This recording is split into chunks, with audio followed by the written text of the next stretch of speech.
जय माता दी।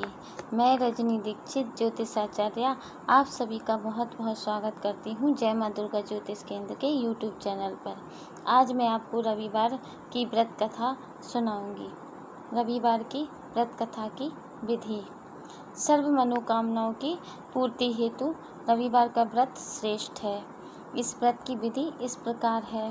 प्रातःकाल स्नान आदि से निर्वृत्त होकर स्वच्छ वस्त्र धारण करें। शांति चित्र होकर परमात्मा का स्मरण करें। भोजन एक समय से अधिक नहीं करना चाहिए। भोजन तथा फलाहार सूर्य के प्रकाश रहते ही कर लेना उचित है। यदि निराहार रहने पर सूर्य छिप जाए तो दूसरे दिन सूर्य उदय हो जाने पर अर्घ्य देने के बाद ही भोजन करें। व्रत के अंत में व्रत कथा सुननी चाहिए। व्रत के दिन नमकीन तेल युक्त भोजन कदापि ग्रहण न करें। इस व्रत के करने से मान सम्मान बढ़ता है तथा शत्रुओं का क्षय होता है। आँख की पीड़ा के अतिरिक्त अन्य सब पीड़ाएं दूर होती हैं। अब कथा। एक बुढ़िया थी। उसका नियम था प्रति रविवार को सवेरे ही स्नान कर घर को गोबर से लीप कर फिर भोजन तैयार कर भगवान का भोग लगाकर स्वयं भोजन करती थी। ऐसा व्रत करने से उसका घर अनेक प्रकार के धन्य धान्य से पूर्ण था। श्री हरि की कृपा से घर में किसी प्रकार का विघ्न या दुख नहीं था। सब प्रकार से घर में आनंद रहता था। इस तरह कुछ दिन बीत जाने पर उसकी एक पड़ोसन जिसकी गऊ का गोबर वह बुढ़िया लाया करती थी, विचार करने लगी कि यह वृद्धा सर्वदा मेरी गाय का गोबर ले जाती है, इसलिए अपनी गऊ को घर के भीतर बांधने लग गई। बुढ़िया को गोबर न मिलने से रविवार के दिन अपने घर को न लीप सकी, इसलिए उसने ना तो भोजन बनाया न भगवान का भोग लगाया तथा स्वयं भी उसने भोजन नहीं किया। इस प्रकार उसने निराहार व्रत किया। रात्रि हो गई और वह भूखी सो गई। रात्रि में भगवान ने उसे स्वप्न दिया और भोजन न बनाने तथा लगाने का कारण पूछा। वृद्धा ने गोबर न मिलने का कारण सुनाया। तब भगवान ने कहा कि हे माता, हम तुमको एक ऐसी गऊ देते हैं जिससे सभी इच्छाएं पूर्ण होती हैं, क्योंकि तुम हमेशा रविवार को गऊ के गोबर से लीपकर भोजन बनाकर मेरा भोग लगाकर खुद भोजन करती हो। इससे मैं खुश होकर तुमको वरदान देता हूँ। निर्धन को धन और बांझ स्त्रियों को पुत्र देकर दुखों को दूर करता हूँ तथा अंत समय में मोक्ष देता हूँ। स्वप्न में ऐसा वरदान देकर भगवान तो अंतर ध्यान हो गए और वृद्धा की आँख खुली तो वह देखती है कि आंगन में एक अति सुंदर गाय और बछड़ा बंधे हुए हैं। वह गाय के बछड़े को देखकर बहुत प्रसन्न हुई और उसको घर के बाहर बांध दिया और वहीं खाने को चारा डाल दिया।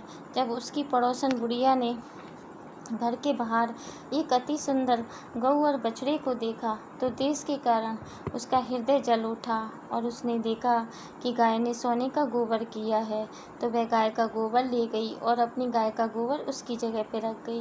वह नित्य प्रति ऐसा ही करती रही और सीधी सादी बुढ़िया को इसकी खबर नहीं होने दी। तब सर्वव्यापी ईश्वर ने सोचा कि चालाक पड़ोसन के कर्म से बुढ़िया ठगी जा रही है, तो ईश्वर ने संध्या के समय अपनी माया से बड़े जोर से आंधी चला दी।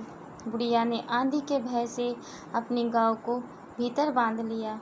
प्रातःकाल जब वृद्धा ने देखा कि गऊ ने सोने का गोबर दिया है तो उसके आश्चर्य की सीमा न रही और वह प्रतिदिन गऊ को घर के भीतर बांधने लगी। उधर पड़ोसन ने देखा कि बुढ़िया गऊ को घर के भीतर बांधने लगी है और उसका सोने का गोबर उठाने का दांव नहीं चलता है, तो वह ईर्ष्या और डाह से जल उठी और कुछ छुपाए न देख पड़ोसन ने उस देश के राजा की सभा में जाकर कहा, महाराज, मेरे पड़ोस में एक वृद्धा के पास ऐसी गऊ है जो आप जैसे राजाओं के ही योग्य है। वह नित्य सोने का गोबर देती है। आप उस सोने से प्रजा का पालन कीजिए। वह वृद्धा इतनी सोने का क्या करेगी। राजा ने यह बात सुन अपने दूतों को वृद्धा के घर से गऊ लाने की आज्ञा दी। वृद्धा प्रातः ईश्वर का भोग लगा भोजन ग्रहण करने ही जा रही थी कि राजा के कर्मचारी गऊ खोलकर ले गए। वृद्धा काफ़ी रोई चिल्लाई, किंतु कर्मचारियों के समक्ष कोई क्या कहता। उस दिन वृद्धा गऊ के वियोग में भोजन न खा सकी और रात भर रो रो कर ईश्वर से गऊ को पुनः पाने के लिए प्रार्थना करती रही।